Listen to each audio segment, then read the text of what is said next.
안녕하세요. 굿모닝 대박 예감 박민아입니다. 유난히 이벤트가 많았던 한 주였죠. 어느덧 주말 앞둔 금요일장이 시작이 됐습니다. 간밤 뉴욕 증시는 전날 급락에 이어 추가적인 하락세가 나왔습니다. 장 초반 3대 지수는 상승 출발한 이후 하락세로 돌아서더니 낙폭을 더 키우는 모습이었는데요. 유럽 중앙은행의 비관적인 경기 전망에 투자 심리가 위축됐고 또 무엇보다 국내 증시에서는 삼성전자에 해당하는 애플의 주가가 5개월 만에 가장 낮은 수준으로 떨어지면서 3% 넘게 급락한 점이 시장의 부담 요인으로 작용하기도 했습니다. 자, 정치적 이벤트는 지나고 이제 시장은 다시 지표와 기업들의 실적에 집중을 해봐야 할 텐데요. 어떤 내용들이 있는지 잠시 후 꼼꼼하게 정리해드리겠습니다. 먼저 글로벌 주요 뉴스부터 확인하고 돌아오죠. 강동석 아나운서와 함께합니다. 안녕하세요. 강동석입니다. 글로벌 주요 뉴스를 전해드립니다. 먼저 뉴욕부터 가보시죠. 뉴욕 증시가 하락 마감했습니다. 개장 전 발표된 지표는 괜찮았었습니다. 지난주 신규 실업수당 청구 건수는 35만 5천 건으로 전주보다 8천 건 감소했습니다.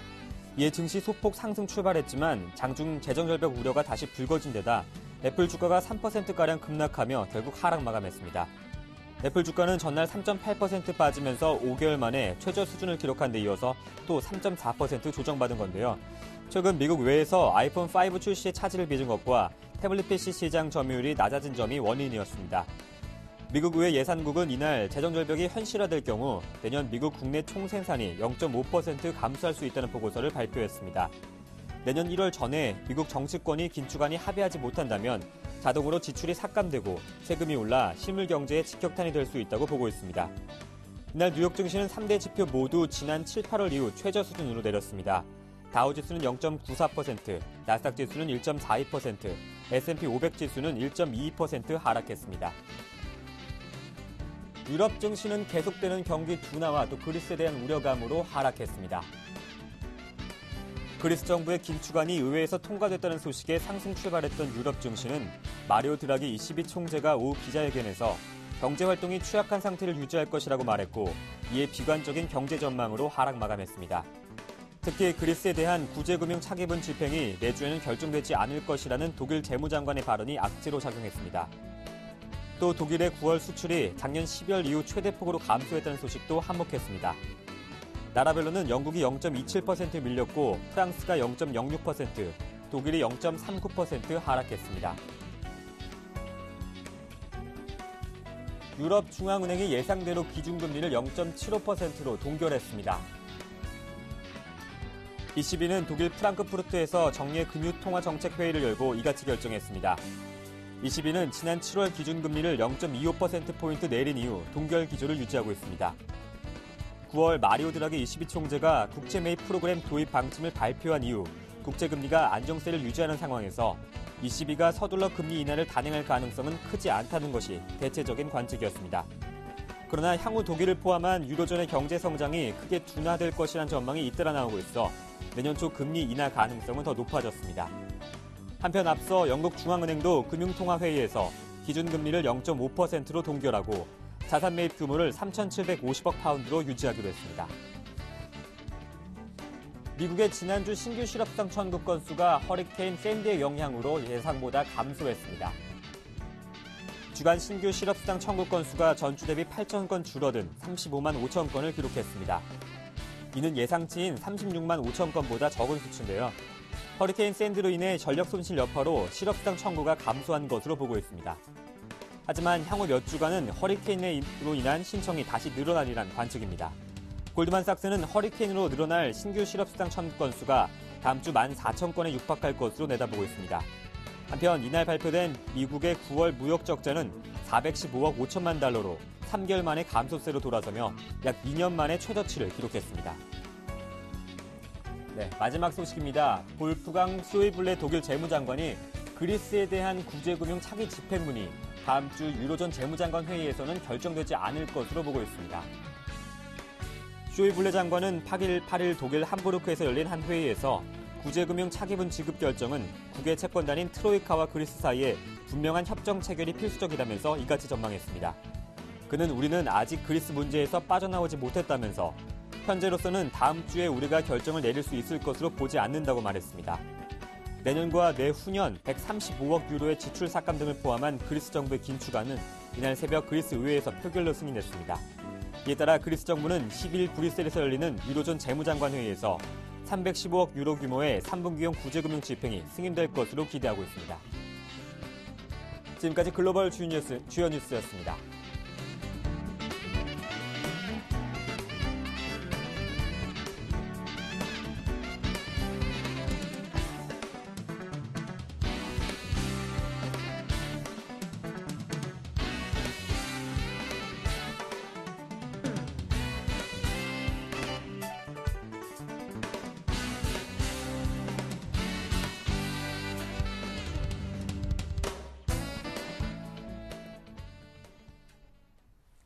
네, 글로벌 핫이슈 인백스 투자자문의 이현민 본부장과 조금 더 자세하게 살펴보겠습니다. 안녕하세요. 네, 안녕하십니까. 예, 먼저 지표들부터 하나씩 점검을 해보겠습니다. 먼저 신규 실업수당 청구 건수인데요. 예상보다 줄었죠. 통상적으로 예상치보다 적게 나오면 호재로 인식했는데 이번에는 태풍 샌디 영향으로 신청을 못한 사람도 많다라는 지적도 나왔어요. 그렇습니다. 그런 점에서 그 수치의 신뢰성 이런 부분이 떨어지면서 미 증시에도 좋은 기제로서 작용을 하지 못했는데요. 역시 허리케인 샌디 영향이 아직까지는 좀 영향이 있다라고 볼 수가 있겠습니다. 지난주에 실업수당 신청자 수가 35만 5천 건으로 2주 전 수치보다 8천 건이 줄어든 수치로 비교적 호조세로 나왔지만 현재 노동부는 한 개 주의 실업수당 신청 접수가 제대로 정상 집계가 되지 못해서 이 수치가 누락됐다라고 밝혔습니다. 2주 전에도 태풍 허리케인 샌디 영향으로 인해서 두 개 주의 수치가 적정 수준으로 담보되지 못했는데요. 이렇게 정상 집계가 되지 못한 이유는 정전으로 인해서 전기가 들어오지 않는 관계로 사무실이 정상적으로 운영을 할 수 없어서 신청자들의 신청을 받을 수 없었다라고 현재 얘기를 하고 있습니다. 이렇게 본다면 실업수당 신청자 수의 감소폭에도 불구하고 이달 말까지는 지표의 수치 내용상의 적절성은 조금 더 떨어진다라고 볼 수가 있겠습니다. 따라서 이달 말쯤에는 정상화된다는 수치로 현재 담보되고 있고 그렇게 본다면 현재로서는 이 영향보다는 미 증시에는 재정 절벽 문제가 가장 현재 초미의 관심사라고 볼 수가 있겠습니다. 네, 뉴욕 3대 지수를 보니 나스닥 지수 비교적 하락폭이 컸습니다. 이 애플의 주가가 이틀째 3%대로 급락세를 보여주고 있는데 고점 대비 23%나 추락한 모습입니다. 이 애플 주가 하락에 특별한 이유는 또 없다고 하죠. 애플이 특별한 이유가 없다라고 이제 미 증시에서는 애둘러서 얘기를 하는데요. 문제가 많습니다. 제가 보기에는 그 이른바 그 현재 팀 쿡의 체제로서 현재 어려운 부분을 잘 헤쳐가기에 다소 힘이 부족한 부분이 아니냐 이런 점이 현재 시장에서 들이오고 있는 내용이라고 볼 수가 있겠습니다. 오늘 시장에서 주가는 3.63%나 하락을 했는데요. 특히 이제 그 협력업체의 불만들이 많이 터져 나오고 있습니다. 중국의 아이폰 5의 조립 협력업체인 팍스콘이 현재 아이폰이 요구하는 품질 수준을 맞추기가 어렵다라고 어려움을 토로하면서 협력업체에서 빠지고 싶다는 내용을 현재 들이밀고 있는데요. 이렇게 아이폰의 그 조립을 통해서 애플에 그 납품을 할 경우 품질 심사에서 떨어질 경우에는 이것이 고스란히 수익으로 들어오지 못하고 있어서 영업이익률이 1%가 채 못 되는 것으로 현재 알려지고 있습니다. 또한 아이폰 5의 새로운 OS 체계의 문제점을 현재까지 해결하지 못한 상태로 나오고 있고요. 그 다음에 이번 주에 발매됐던 아이패드 미니도 사양에 있어서 사양이 좀 떨어진 수치로 나오고 있어서 현재 애플사는 이런 협력업체 변경을 통해서 품질을 끌어올리고자 하지만 삼성의 부품을 쓰지 않는 이상 이런 어려움은 당분간 지속될 수밖에 없을 것으로 보입니다. 그렇지만 애플과 삼성은 현재 법정 공방을 벌이면서 현재 대각 형태로 가져가고 있기 때문에 네. 애플의 고민도 이런 점에서 크다라고 볼 수가 있겠습니다. 네. 이어서 유럽 쪽 소식으로 넘어가 보겠습니다. 유럽 중앙은행이 통화정책회의를 열고 기준금리를 동결시켰습니다. 또 연말까지 경기 개선 가능성이 없다라는 비관적인 전망도 내놓기도 했더라고요. 그렇습니다. 유럽 중앙은행과 오늘 영란은행이 어제 이제 우리 시간으로 이제 어제 시간이 되겠는데요.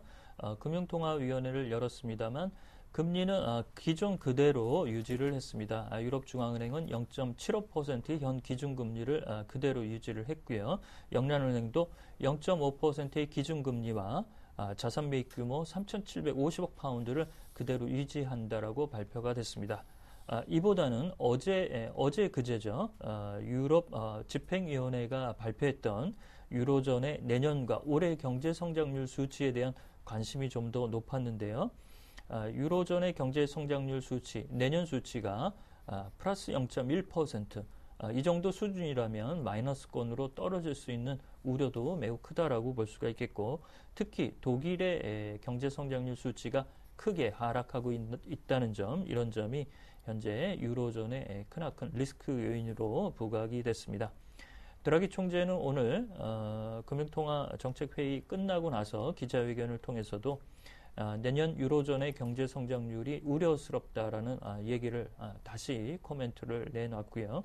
현재 재정불량국의 국채 매입 프로그램은 언제든지 가동될 준비를 하고 있다는 측면에서 스페인의 변수에 대해서 현재 매우 신중하게 대비 태세를 갖고 있다는 점을 강조를 했습니다. 네.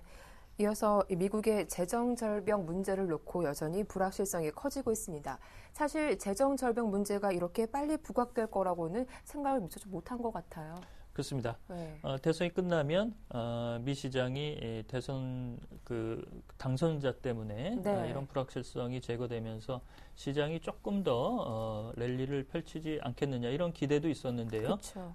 당장 재정절벽 문제가 바로 코앞으로 다가오자 이런 부분에서 현재 심리적으로 공황 상태에서 벗어나지 못하고 있는 미 뉴욕 증시라고 볼 수가 있겠습니다. 어제 이제 존 베이너 하원 의장이 감세 기조를 유지하지 않으면 협력을 안 하겠다라는 발언이 미 증시에 부정적 영향을 현재 미치고 있는 것으로도 풀이가 될 수가 있겠는데요. 현재로서는 월가로서는 롬니 후보가 되지 않았기 때문에 오바마 행정부의 증세 기조를 받아들일 수밖에 없는 입장이지만 법인세가 35%에서 28%로 조금 내려가는 것을 제외하고는 부자들의 소득세를 신설하는 버핏세와 소득세와 자본이득세, 배당소득세가 줄줄이 현재 인상 대기 중이라는 점이 미 증시에 현재 커다란 우려를 보이고 있습니다. 특히 이런 증세 기조로 인해서 내년도의 세금 인상 규모는 5,320억 달러에 달할 것으로 예상이 되고 있고, 정부 지출 축소, 이런 부분에서 이제 실업수당 종료와 국방비 삭감 이런 쪽의 내용들인데요. 1,360억 달러에 달할 것으로 보여서 이 내용을 합치게 되면 6천억 달러의 부담이 현재 나오고 있는 상태입니다. 이렇게 공화당이 하원에서 든든한 장벽을 쌓고 있기 때문에 당장 이 문제에 대한 오바마 행정부의 입장 표명이 당분간 시간을 좀 끌 수 있다라는 우려인데요. 특히 오바마 대통령은 다음 주에 미얀마와 태국, 캄보디아를 국빈 방문하기 때문에 다음 주까지도 이 재정 절벽 문제에 대해서 진전된 사항은 좀 나오기가 좀 어려울 것으로 볼 수가 있겠습니다.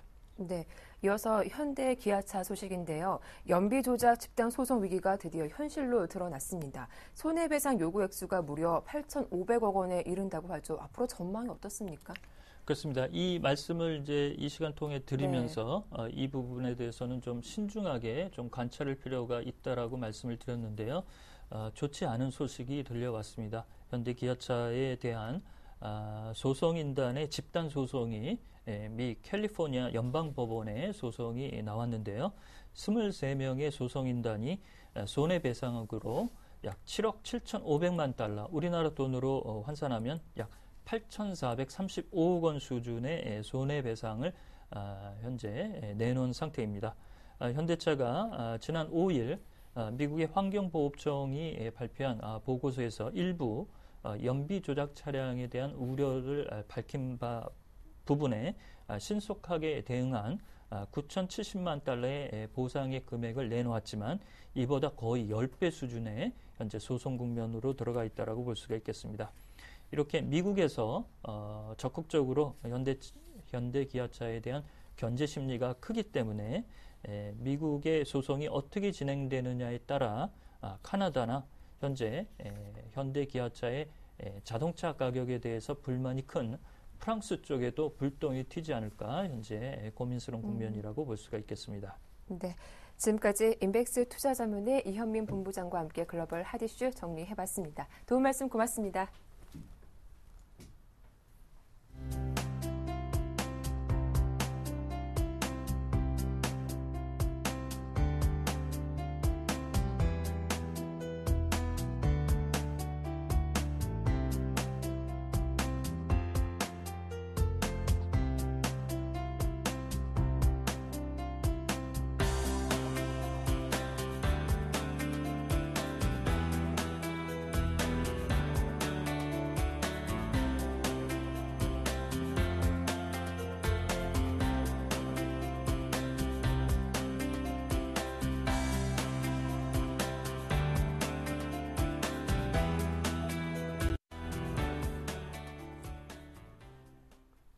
네, 전일장 국내 증시 마감과 주요 이슈들 정리해보겠습니다. 오늘 순서는 중앙경제연구원의 남은우 원장과 함께하죠. 안녕하세요. 안녕하십니까.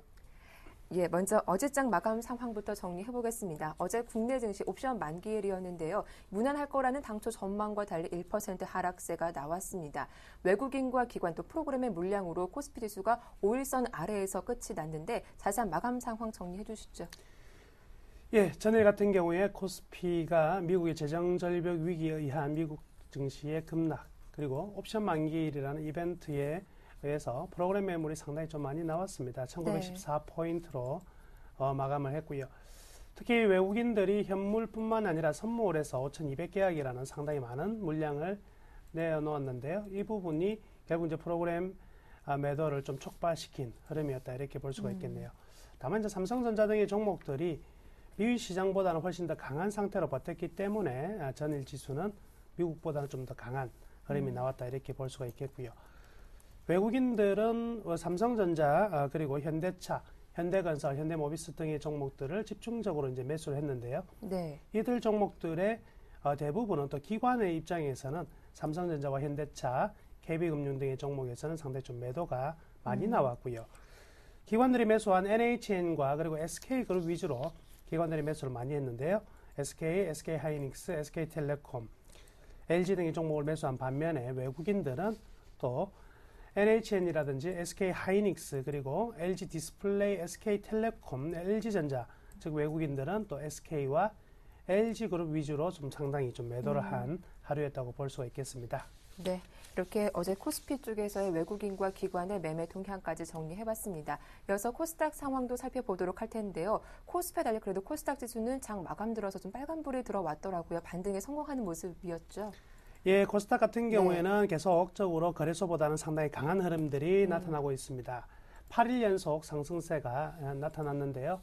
아무래도 옵션 만기일에 대한 이벤트에서 좀 자유로울 수 있는 부분과 그리고 파생에 의한 흐름들 속에서 좀 별도로 움직일 수 있고요. 또 프로그램 매물에 대해서 거래소 대형주들이 좀 충격을 받는 흐름들이었다면 코스닥은 중소형주 위주로 되어 있다 보니까 철저히 개별적 흐름들이 나타났기 때문에 거래소보다는 좀 상당히 좀 좋은 흐름이 나타났다, 이렇게 볼 수가 있겠습니다. 셀트리온의 등의 바이오 종목들과 그리고 셰일가스 관련주들이 미국 증시의 어떤 큰 흐름들 속에서 같이 동반적으로 상승하는 흐름이 나타난 하루였네요. 네. 자, 이어서 이제 업종별 흐름도 정리를 해보겠습니다. 어제 코스피 쪽 살펴볼 텐데 전 업종이 모두 좀 파란불이 들어오기도 했습니다. 그 가운데 건설업의 급락이 눈에 띄기도 했는데 기관 쪽에서 그렇게 많이 좀 팔던데요. 예, 아무래도 이제 기관들 같은 경우에는 시장의 리스크를 많이 줄이기 위해서 전기, 가스라든지 통신업종 등을 매수를 한 반면에 건설, 그리고 증권 등의 업종에 대해서는 상당히 좀 매도를 많이 한 흐름입니다. 네. 외국인 같은 경우에는 아까 말씀해드렸다시피 자동차, 즉 운송 장비 위주로 상당히 좀 매수를 많이 한 반면에 화학 등을 매도를 많이 했고요. 그러다 보니까 전일장 이제 코스피의 강세 업종은 이 제약주들이 다시 한번 적정한 조정 이후에 오바마 수혜의 가능성을 딛고 또 올라서는 모습이었고요. 반면 이제 의료정밀이나 건설 업종들 같은 경우는 실적 자체가 굉장히 좀 안 좋게 나타나면서 큰 폭으로 하락한 흐름이었습니다. 특히 이제 GS건설 같은 경우에는 이 3분기 실적이 전년 대비 상당히 좀 안 좋게 나왔거든요. 한 70에서 50%대까지 축소되는 흐름들이 나타났었고요. 또 일부 이 건설 회사들 같은 경우에는 이번 담합 관련 비리 관련 검찰 수색이 좀 이루어지면서 전체적으로 이 건설주에 대한 심리가 좀 악화된 흐름이 나타났다고 볼 수가 있겠습니다. 네, 저희가 앞 코너에서도 살펴봤지만 현대기아차 미국에서 집단 소송이라는 이슈가 있었습니다. 그럼에도 불구하고 외국인은 현대차 좀 꾸준히 사주고 있네요. 기술적 반등 측면이 좀 강한 것 같습니다. 그리고 지금 같은 경우에는 일단 펀더멘탈 회수는 분명히 불가피한 사항이지만 그에 반해서 주가가 선조정, 미리 상당히 좀 많이 떨어진 상태에서 또다시 충격을 받은 부분이거든요. 그래서 현 가격이라면 이 정도의 어떤 충격보다는 너무 좀 과대한 낙폭의 상태가 지속되고 있는 것이 아닌가에 대한 반발적 매수세로 판단할 수가 있겠습니다. 네, 일단은 반발적인 매수세, 기술적인 반등에 그칠 것이다라는 이야기까지 들어봤습니다. 이어서 코스닥의 업종별 흐름도 정리를 해보도록 할 텐데요. 코스닥 상황은 좀 어땠습니까? 예, 코스닥 같은 경우에도 외국인과 그리고 기관의 흐름들이 대칭되는 부분이었는데요. 기관들 같은 경우에는 상당히 좀 매수 위주의 흐름들을 많이 보였습니다. 특히 이제 IT 하드웨어 부품 쪽으로는 상당히 좀 매수를 많이 했고요. 외국인 같은 경우에는 반면에 제약주, 셀트리온 같은 제약주에서는 외국인은 집중 매도했습니다. 반면 기관들 같은 경우에는 IT 소프트웨어라든지 서비스 업종 그리고 제약 업종을 집중적으로 매수를 했고요. 반면 반도체 업종은 상당히 좀 매도를 많이 했습니다. 그 속에서 기관들이 좀 매수를 많이 했기 때문에 전 이런 기관 중심의 흐름들이 나타났었는데요. 이 컴퓨터 서비스, 통신 서비스와 비금속, 제약, 그리고 화학 IT 부품 등이 전체적으로 좀 강세를 보였고요. 반면 컴퓨터 서비스나 음식료, 담배 등의 업종들은 어느 정도 약세를 보였습니다. 전일장 가장 이제 코스닥의 특징주로 꼽을 수 있다면 동국 SNC 정도로 꼽을 수가 있겠는데요. 네. 오바마 수혜주가 다각도로 지금 이제 예측이 되고 있는 부분입니다. 신재생에너지와 건강보험개혁 법안 등 바이오 그리고 일단 뭐 유동성 확대에 따른 비철금속의 어떤 중장기적 강세들 이런 것 속에서 동국 SNC는 이 풍력 관련 업으로서의 어떤 그 수혜 가능성과 그리고 실적 측면으로 드디어 이제 흑자 전환되었다는 내용이 나오면서 좀 강세를 보였다고 볼 수가 있겠네요. 네. 자, 이어서 간밤 뉴욕 증시가 또 전날에 의해서 추가적인 하락세가 나와서 오늘 국내 증시에도 부담이 될 수밖에 없을 것 같은데요. 어제 코스피 지수가 1% 넘게 급락세가 나왔는데 오늘도 좀 추가적인 조정에 좀 대비를 해봐야 할지 오늘 전략 궁금합니다. 예, 코스피 같은 경우에는 오늘도 조금 하락은 불가피할 것 같습니다. 그렇지만 현재 코스피를 지탱하고 있는 이 삼성전자의 어떤 흐름들은요, 굉장히 좀 강한 흐름들이 나타나고 있거든요. 그리고 오늘 같은 경우에 미국의 증시의 하락에 어떤 기폭제가 되었던 부분은 역시 애플입니다. 그래서 애플의 어떤 급락이 나스닥의 급락을 만들었고요. 이에 대한 어떤 추가적인 어떤 심리 하락이 나오면서 일단 미국 증시가 큰 폭으로 하락했다고 볼 수가 있으니까요. 오늘 지수는 역시 이제 거래소보다는 좀 더 그 코스닥 위주의 강세가 나타날 것이고요. 미국보다는 강한 한국 증시의 흐름들을 좀 기대해 봐도 될 것 같습니다. 커플링보다는 좀 디커플링이 나올 수 있겠다라는 말씀이신 거죠? 예, 뭐 상대적 강세 충분히 가능하다고 볼 수가 있겠습니다. 네, 말씀 잘 들었습니다. 지금까지 중앙경제연구원의 남은우 원장과 함께했습니다. 도움 말씀 고맙습니다. 네, 이어서 샘플러스 김현근 전문위원과 전일장 이슈와 그에 따른 종목들 체크해보겠습니다. 안녕하세요. 네, 안녕하세요. 예, 먼저 어제장 이슈 어떤 것이 있었습니까? 예, 가장 시장에서 지금 뭐 오바마 대통령이 당선되고 나서 관련 수혜주 찾기에 좀 혈안이 돼 있는 그러한 모습인데 이미 사실 그러한 종목들의 움직임들이 사실 나타나고 있습니다. 물론 미국의 대통령 선거 이후에 재정 절벽이라는 뭐 큰 이슈가 또 다가온 상태인데 그러한 상태지만 분명히 이 종목들이 또 움직임이 나타나고 있기 때문에 이러한 부분들을 좀 트레이딩을 충분히 가능하지 않나 이런 좀 판단이 들고요. 현재 지금 오바마 정부 같은 경우 그런 정책적인 좀 부분을 보자면 이러한 의료보험 케어, 오바마 케어의 지속적인 부분 이러한 부분과 또 일자리 창출을 하는 부분인데요. 바로 제조업의 강화라든가 신재생 에너지 육성 이러한 산업을 통해서 일자리 창출을 하는 이러한 정책을 좀 추구를 좀 하고 있고요. 또 금융개혁 법안 이러한 부분도 유지를 하는 이러한 부분을 계속 진행을 하고 있죠. 이러한 부분들을 우리가 정책적인 부분을 좀 봤을 때 국내 이러한 주식시장에도 충분히 그러한 정책에 의해서 수혜를 좀 보고 좀 변동성이 나타나고 이러한 종목들을 충분히 찾아볼 수 있을 것 같은데요. 일단은 뭐 기계설비, 제조업 강화 쪽에서는 뭐 기계설비 그러한 업종에 좀 해당이 되는 뭐 현대위아라든가 YG1이라든가 어제 좀 큰 폭의 좀 변동성을 보여줬던 뭐 DK락이라든가 동일금속이라든가 뭐 이러한 종목들 충분히 좀 관심이 가는 종목들이고요. 셰일가스와 관련해서 에너지 개발, 자원 개발, 셰일가스 이쪽과 관련해서는 최근에 뭐 주가의 흐름이 가장 좋은 종목이죠. 한국가스공사라든가 그리고 SK라는 종목도 좀 지속적인 관심이 좀 필요할 것 같고요. 그리고 히팅 업체 중에서 성광밴드라는 종목도 우리가 좀 관심을 가질 수 있는 이러한 종목이고요. 그리고 이제 헬스케어 관련 쪽의 종목들도 제약이나 헬스케어도 관심을 좀 가질 만한데요.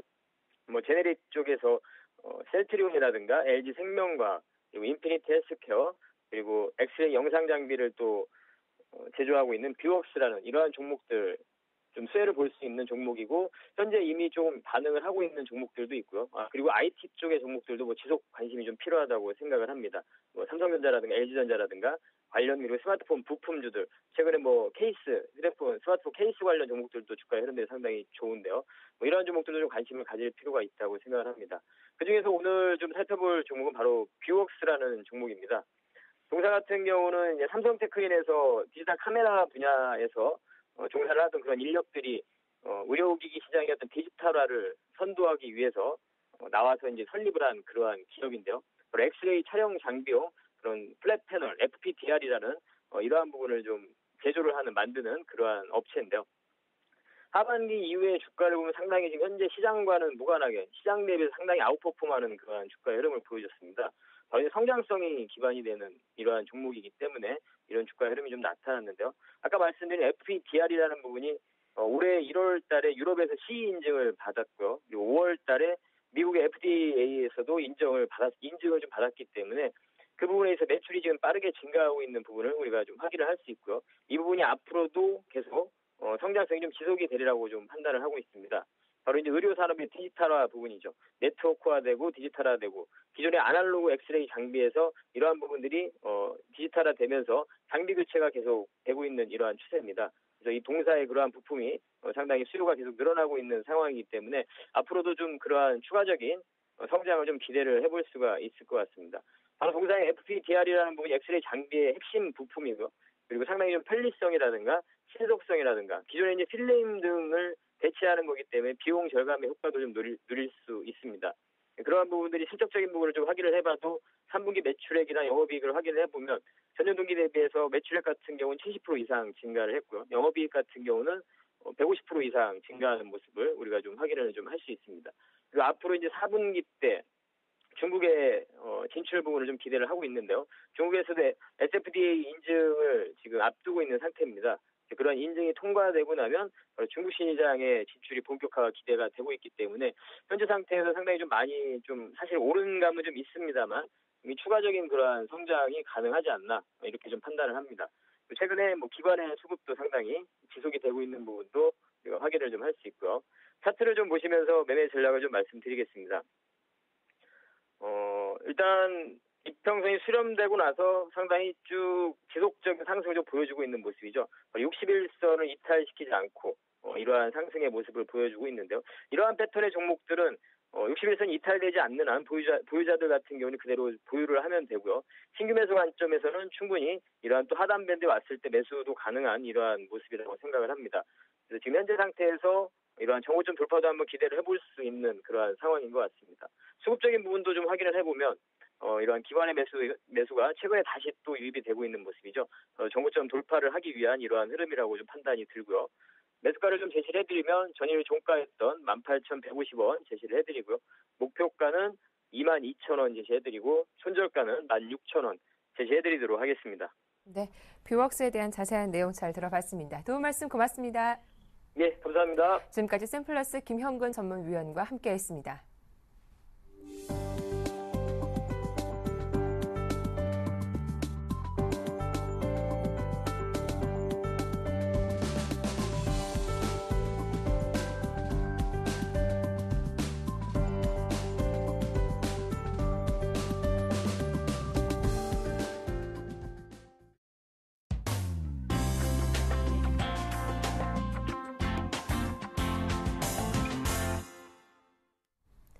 네, 평택총련 정호영 전문가와 함께 오늘장 승부 전략 짜보겠습니다. 안녕하세요.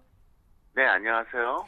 예, 간밤 뉴욕 증시 3대 지수가 또 추가적인 하락이 나왔습니다. 앞서 전문가님께서 중기적으로 추세 하락은 불변이다라는 말씀 꾸준히 해주셨는데요. 오늘 시황 정리 부탁드릴게요.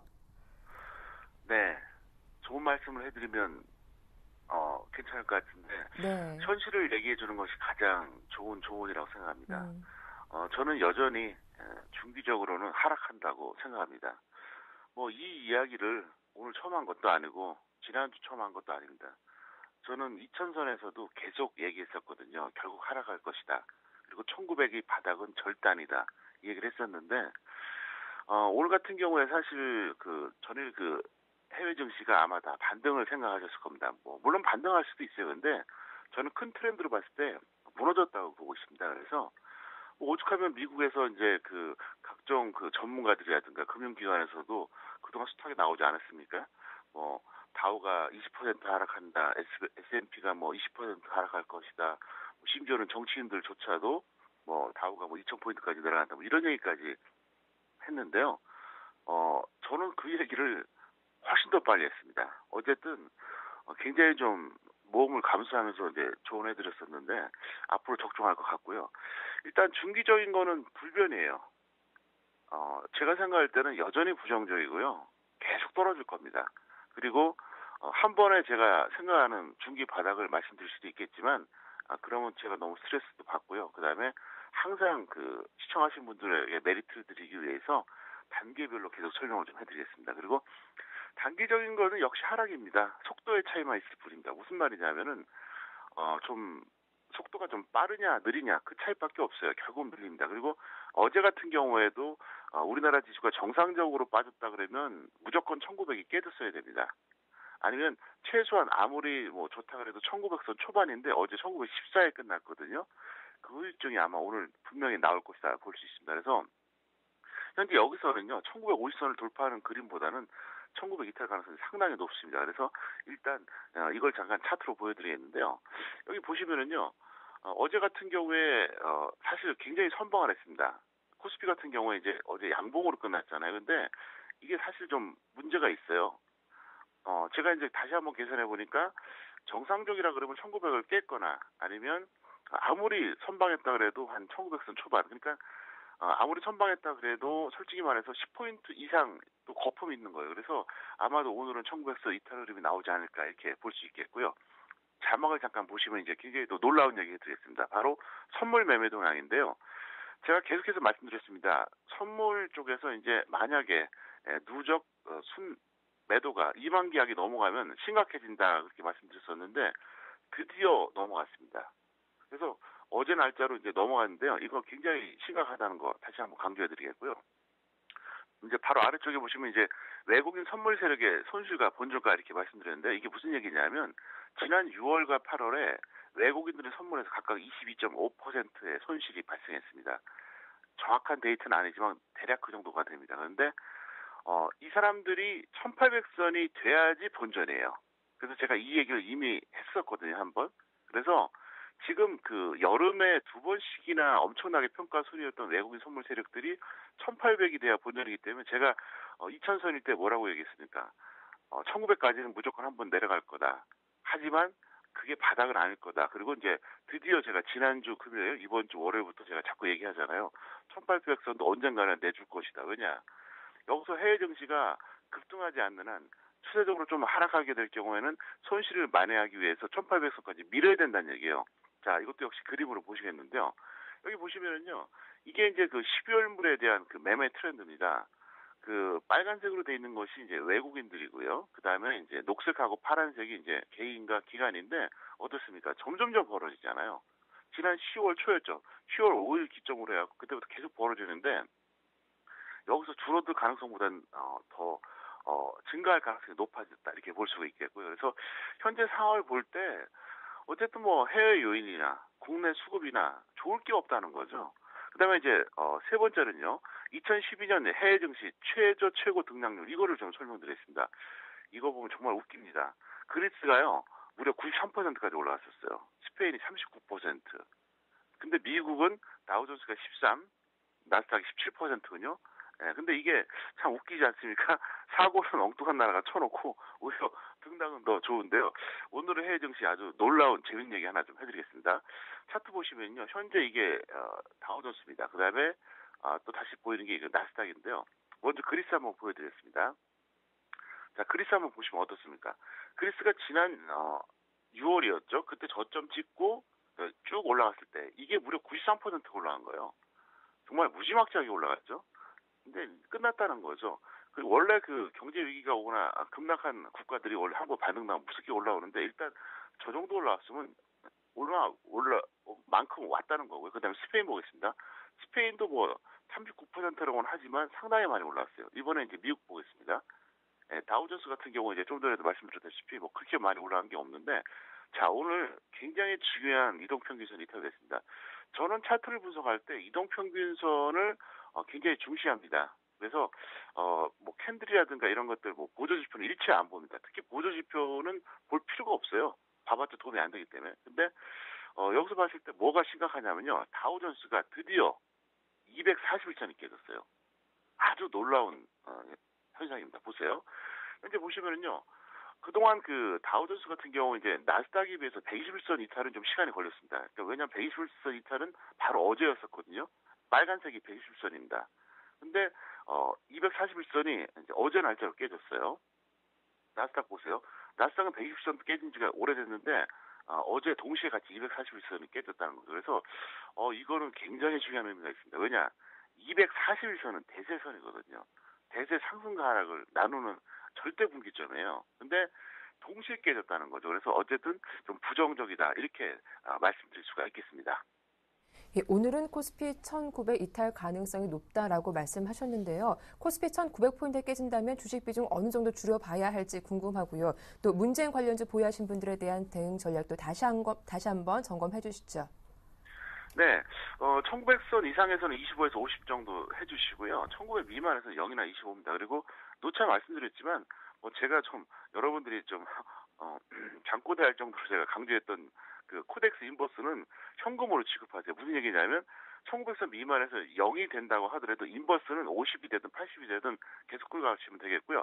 문재인주는 이제 이 정도 선에서는 제가 좀 알려드려야 될 것 같아요. 왜 그러냐면 이제 후보 등록일 전에 아마 그 결정이 된다면 빠르면 다음 주, 늦으면 그 다음 주에 결정이 되거든요. 그래서 이제부터는 어떻게 해주시냐면요. 제가 실전에서 추천한 내용은 우리들 생명과학 같은 경우에 8월에 1,110원에 매수해서 이제 9월에 매도시켰고 10월에 1,800원. 그다음에 우리들 제약 같은 경우도 이제 굉장히 좋은 가격에 매수시켰는데요. 이렇게 해주세요. 세 가지입니다. 첫 번째, 이제 뭐 다음 주 정도 초에 되면요. 전부 매도하고 일시 실현을 해주시는 이런 방법이 있고요. 그러니까 여기서 더 가든 말든 나는 이만하면 됐다 이렇게 생각할 수 있고요. 두 번째 뭐냐, 절반은 매도하고 절반만 보유하다가 뭐 이제 각자 판단하는 게 있고요. 그 다음에 세 번째가 뭐냐, 전부 보유하다가 12월 초순에 이제 최종 결정하는 건데요. 세 가지 중에서 여러분들이 선택을 해주셔야겠습니다. 무슨 얘기냐면 이제는 저도 더 이상은 모르겠습니다. 여기까지 제가 이제 조언해드리면 이제 제 역할은 끝난 것 같고요. 어쨌든 평가액은 다 두둑히 나 있으니까 그냥 다 털고 이제 뭐 수익 끝내도 좋다 싶으면 그냥 정리하는 거고요. 2번하고 3번 같은 경우에는 일부가 되든 전부가 되든 이제 각자 알아서 판단해 주시기 바랍니다. 왜 그러냐? 저도 100% 장담 못하기 때문에 일단은 당선이 누가 되느냐 중요한 게 아니라 투자자가 수익 나는 게 중요한 거니까 일단 그렇게 해주시기를 바라겠습니다. 네, 오늘도 도움 말씀 잘 들었습니다. 고맙습니다. 네, 감사합니다. 지금까지 평택총론 정호영 전문가와 함께했습니다.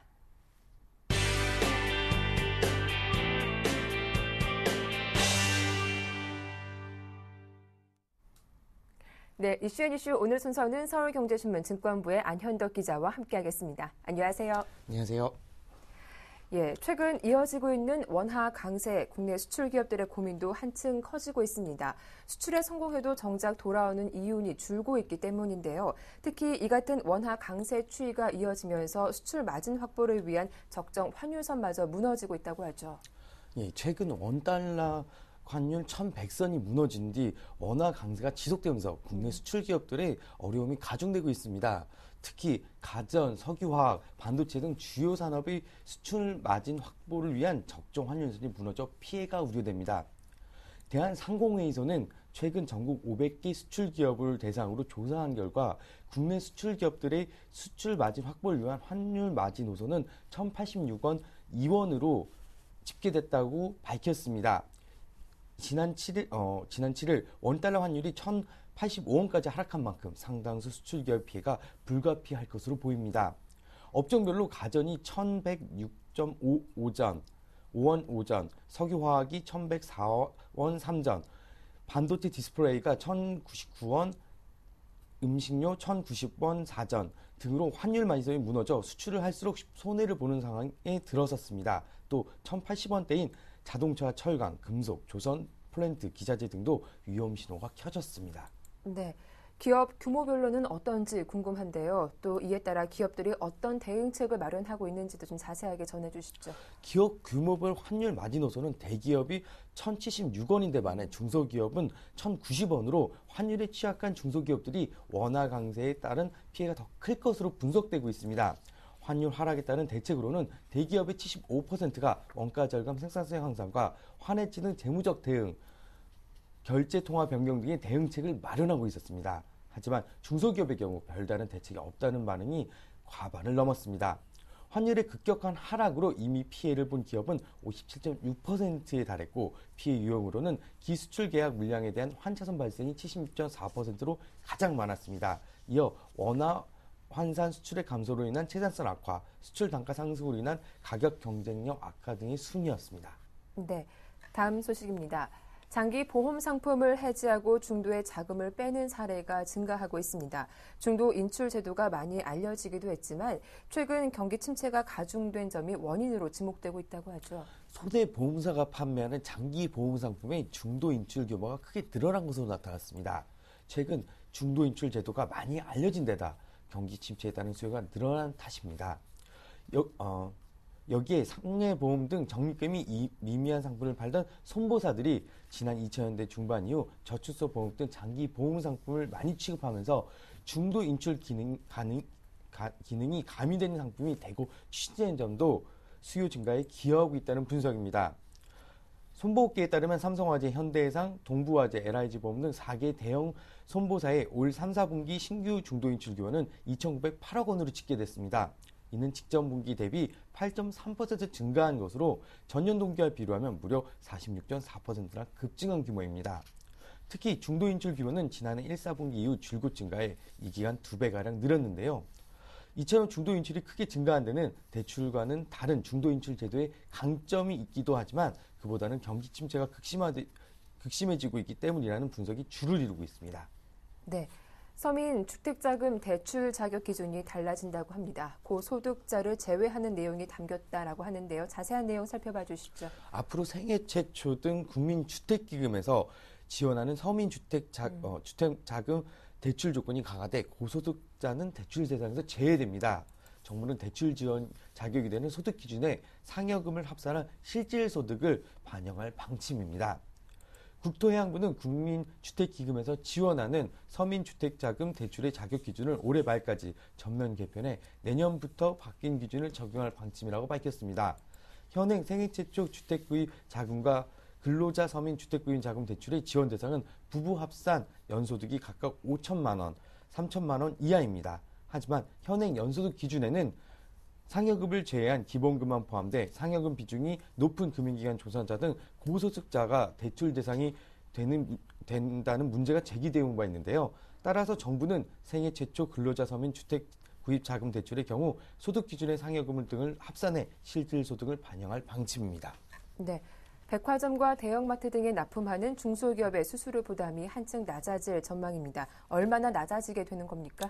롯데, 현대, 신세계 등 이른바 백화점 빅3와 롯데마트, 네. 홈플러스, 이마트 등 대형마트에 납품하는 1,200개 중소업체의 판매 수수료 장려금률이 1에서 2%포인트 더 낮아집니다.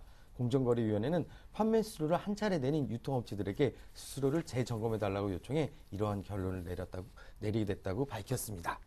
네, 끝으로 오늘의 주요 일정 살펴보겠습니다. 오늘은 한국은행이 금융통화위원회를 열고 기준금리를 결정합니다. 다음커뮤니케이션과 SK커뮤니케이션 등은 3, 4분기 실적을 발표하는데요. 또 시도경제협의회와 세종특별시 지원위원회가 각각 과천청사와 중앙청사에서 개최됩니다. 네, 지금까지 이슈앤이슈 서울경제신문증권부의 안현덕 기자와 함께했습니다. 도움 말씀 고맙습니다. 네, 감사합니다. 예, 굿모닝 대박 예감 1부 순서는 여기서 마치겠습니다. 저희는 잠시 후 2부로 다시 인사드릴게요. 함께해 주셔서 고맙습니다.